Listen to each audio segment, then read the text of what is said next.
Well, I'm ootin' a boot. Just having a little giggle at the expense of Canuckians.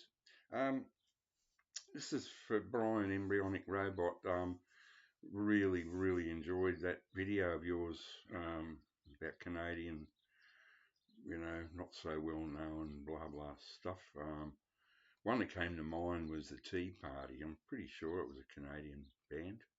They were hugely popular down here in the 90s, and then they just disappeared. Um, yeah, the Tea Party, the Doors Mark II. I just thought I'd show. I did a video last night when I was pissed as a parrot, and it's been like 40 degrees Celsius out here for a week or more, and it was 10 o'clock, and I'd had quite a few Cooper's sparkling ales, and I got all reminiscent about World Championship Wrestling, so I made a video, a tribute to Brute Bernard and Skull Murphy, my two favourite wrestlers from the 50s and the 60s, both Canadians. I don't have a lot of Canadian records, I got Neil Young. I mean, that's too damn obvious, but come on, let's face it, he's like Nick Cave. Neil Young lived in Canada until he could get out of there and become famous. Same with Nick Cave, he lived in Australia, but he got the fuck out, and he's never lived here in 50 years. So, calling someone a young Canadian's a bit of a stretch. He was born there. That's about it. And he's a Yank through and through. And he identifies for the US, obviously. And Nick Cave, well, he was born in Victoria, so no wonder he wanted to get the fuck out of here. But I have got a few that I think sort of. Now, just before I left Sydney 15 years ago, I thought I'd go back into my old favourite record shops like Red Eye and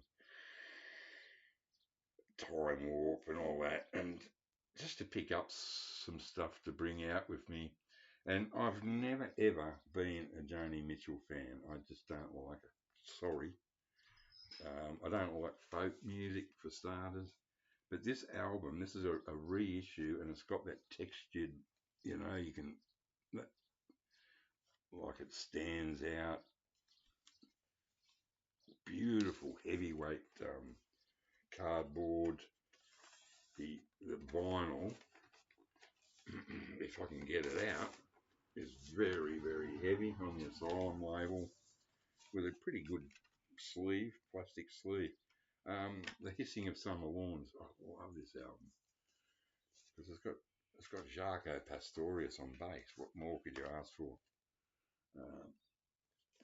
Great album. The Jungle Line. Wow. Yes. The Hissing of Summer Lawns. They're the two standouts for me. Yeah, I'm not a fan, but I love this album. What can I say? It's a beautiful reissue from the early 2000s. Another one here. This is my favourite Canadian band of all time.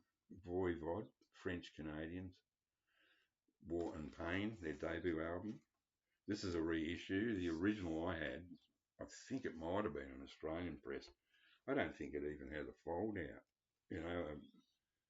Pictures of the band.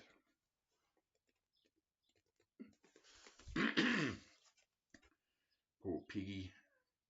That's Piggy there. That fellow, he died very early. It's very sad. Great thrash guitarist. Poor Piggy. Brain tumour. That was a real shock.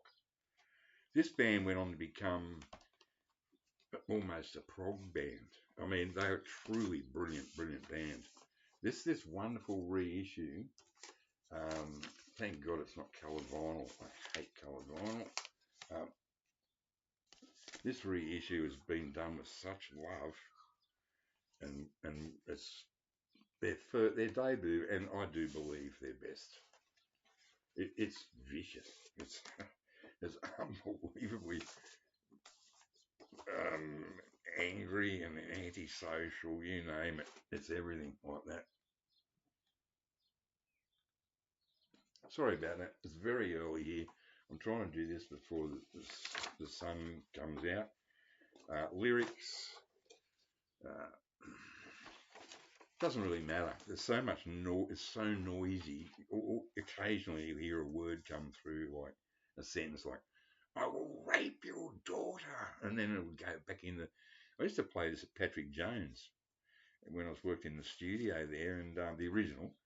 And the poor secretary, who was a Christian lady, who just used to like helping abos, talk about naive, um, used to sit there and have to listen to this.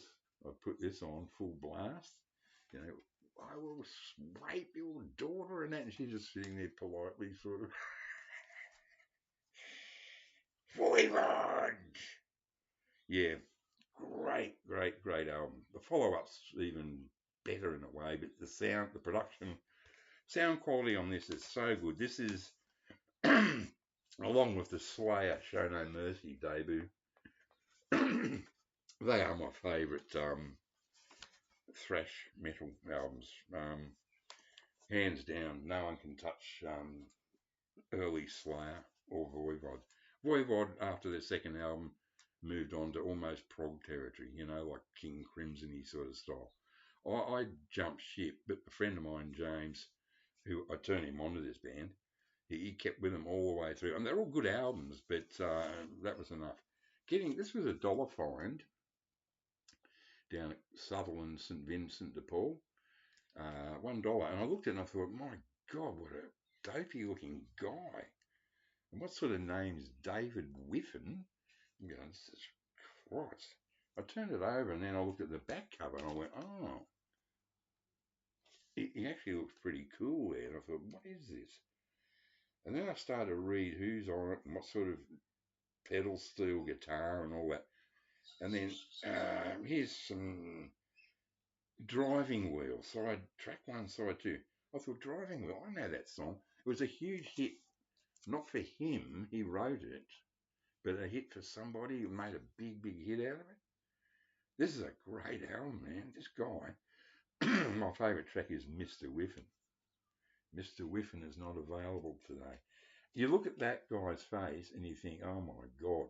But he's got this beautiful baritone voice. It's just, I think he was born in the UK and moved to Canada.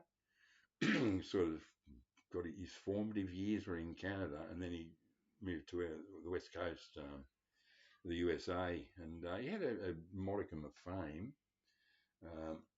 But this is on the Fantasy Records label.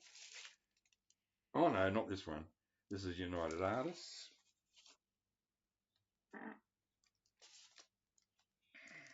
This is a great sounding album. Just beautifully recorded. Oh man, this was probably the best $1 find I ever found. Just amazing. Moog synthesizer, saxophone, French horns, string and horns, drums, bass, piano, organ, steel guitar, electric guitar. Just, man, highly recommended. Singer-songwriter-ish, but with a real edge to it. It's not cornball shit, you know. No way is that corny. And I don't know if the whole lot of this group is Canadians, but I know John Kay, a refugee from communist Germany. He managed, his mum somehow got him away from the Nazis and the communists. God bless her, because I know he moved to Canada, but I don't know if the whole band were Canadian. I think most of them were. Some of you youngsters can't realise just how heavy songs like Born to Be Wild and Magic Carpet Ride were at the time. They weren't, and Suki Suki, The Pusher, my God, what a track that is. They sort of burn out almost straight away with drugs and never, they just couldn't quite come up to this. I've always disliked this album cover intensely. This is actually an Australian. I know it's the same overseas, but this is actually printed in Australia. And pressed. It's got the old dreaded hole through there, see?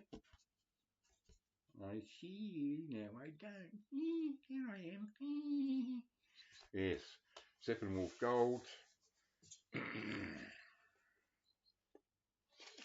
Yeah, nice heavy Australian pressing on Probe, which was like the prog of ABC Dunhill. That was their prog label. Anyway, see you later. I'm about to go.